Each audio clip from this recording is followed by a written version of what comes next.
O Setembro Amarelo, ele começou nos Estados Unidos por conta de um menino que cometeu suicídio e, diferente do que muita gente pensa, ele tinha planos, ele tinha um carro amarelo, ele reformou completamente aquele carro, a família não percebeu, ele disfarçou a dor que sentia e mesmo assim cometeu suicídio. Já no velório desse menino, a família distribuiu fitinhas amarelas e desde então, este é um símbolo que nos faz lembrar da importância de ouvir e acolher a dor de quem está sofrendo de um quadro depressivo e o risco que isso tem em relação ao suicídio. A informação é sempre um recurso muito importante. É através dela que a gente vai se lembrar de coisas óbvias. E às vezes é tão difícil a gente ver o óbvio, né? Às vezes é tão difícil a gente olhar para quem está perto. Então eu acredito muito na informação e nesse trabalho que nós estamos fazendo.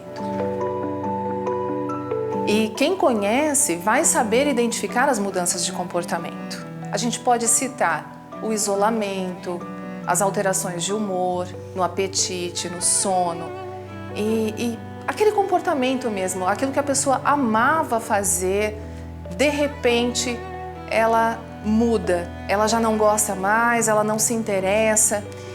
E é importante também a gente verificar quanto tempo dura essa mudança. Então, tristes, aborrecidos, decepcionados, todos nós ficamos frequentemente. Mas quando esse estado se instala e dura mais de 15 dias, por exemplo, já acende ali uma luzinha amarela. É muito importante a gente manter a atenção nessa pessoa. Lembrando que o suicídio, ele geralmente está associado à depressão, mas não é a única causa. A depressão não seria a única causa do suicídio. Os índices mostram, esse aumento entre essa faixa etária nos jovens de 15 e 29 anos, mas existem outras características e outras informações também bastante interessantes. O número é muito maior de suicídio entre os homens do que nas mulheres, porém a tentativa é maior nas mulheres, né? E eu acho que essa questão, ela leva à seguinte reflexão, que ainda vivemos uma sociedade bastante machista, preconceituosa, né? Onde os homens, na maioria das vezes, acham que não podem falar dos seus sentimentos, mostrar fragilidade, né? E a gente precisa desconstruir tudo isso, né? É um trabalho de todos nós. A melhor maneira da gente iniciar uma conversa com esta pessoa que vem apresentando um estado em que requer mais a nossa atenção é fazer perguntas. E não é qualquer pergunta, é fazer uma pergunta onde a gente não invada o espaço do outro, onde essa pessoa consiga se sentir respeitada naquilo que tem para dizer. É muito comum, na ânsia de ajudar, a gente acaba vindo com receitas prontas ou com dicas do tipo, olha, tenha mais fé, tenha mais esperança, se ame mais, olha quanta coisa positiva você tem, foca mais no positivo do que no negativo. E geralmente esse tipo de discurso pronto, ele não contribui para a pessoa que está em sofrimento. Pelo contrário, às vezes a gente acaba afastando ainda mais e a pessoa, além da dor que ela está sentindo, ela vai sofrer por manter isso reprimido. Como que eu vou dizer que eu estou em sofrimento, sendo que todo mundo está dizendo que eu tenho tantas coisas para agradecer? Os dados oficiais são bastante assustadores, né? E são inúmeros os sinais que o adolescente ele pode sim demonstrar quando ele, que algo errado está acontecendo com ele. O período da adolescência, eu acho que vale a pena a gente falar um pouquinho sobre isso, é um momento de muita complexidade, né? Existem muitas transformações acontecendo, nesse período e tudo é muito intenso. Então, esse jovem, ele apresenta muitas vezes sinais como o uso excessivo de álcool ou drogas, ele apresenta um sinal exagerado de isolamento, de agressividade, de impulsividade. Ele pode apresentar mudanças bruscas de comportamento. Ele pode estar passando, né, por um processo de bullying ou cyberbullying, que infelizmente é muito comum, né? As pessoas se escondem através da internet para falar o que quiserem, né, sem se preocupar se estão ferindo ou não, né? Estamos vivendo essa sociedade. O período de adolescência é um período onde o jovem ele precisa se autoafirmar, né? Ele está em processo de amadurecimento psíquico, biológico, né, comportamental. E aí se ele é exposto e ele se compara o tempo todo, isso pode influenciar negativamente, né, esse jovem. E ele começa a idealizar as coisas, né, viver uma vida de ilusão. Isso pode sim trazer um sofrimento psíquico para ele também. A automutilação, vale a pena a gente lembrar que ela não é uma característica específica de alguém que vai cometer um suicídio, mas é um sinal de que algo muito errado emocionalmente está acontecendo com esse adolescente. Por quê?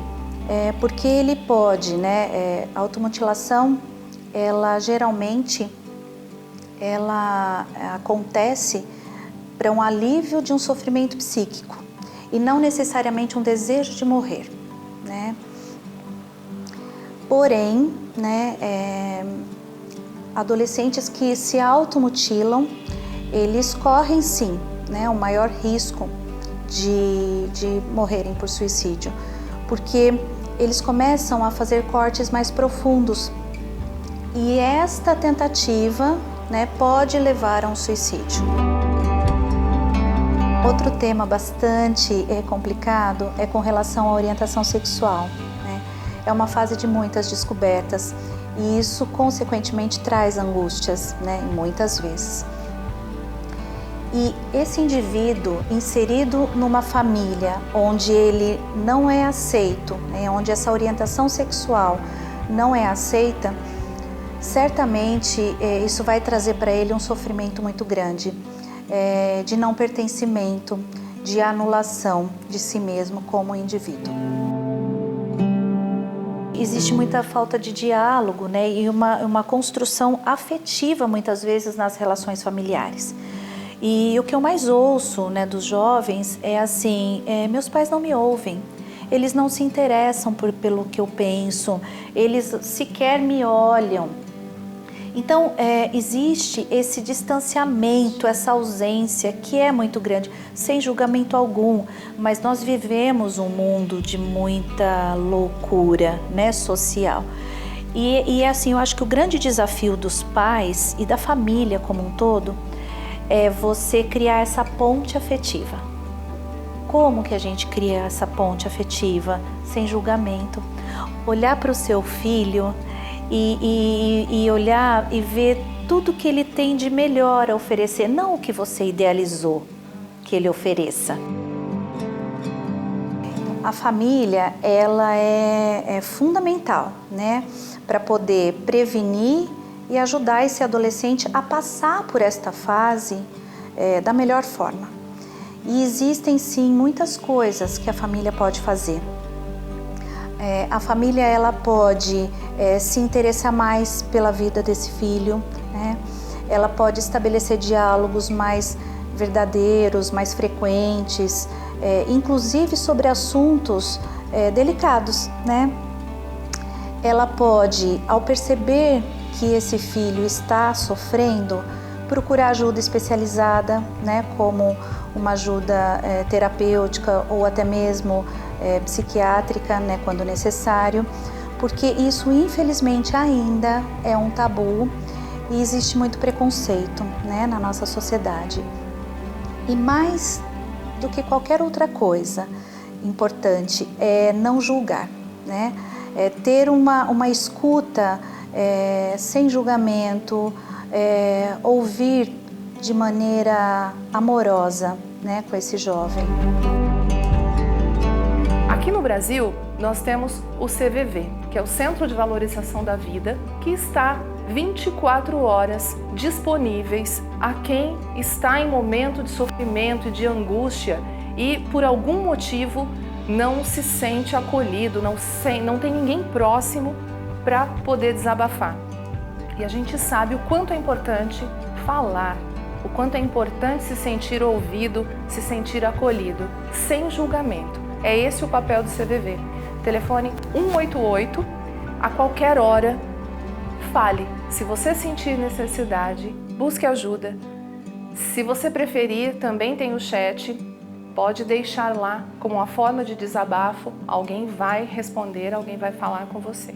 Falar é sempre a melhor solução, né? Cada um de nós pode fazer a sua parte.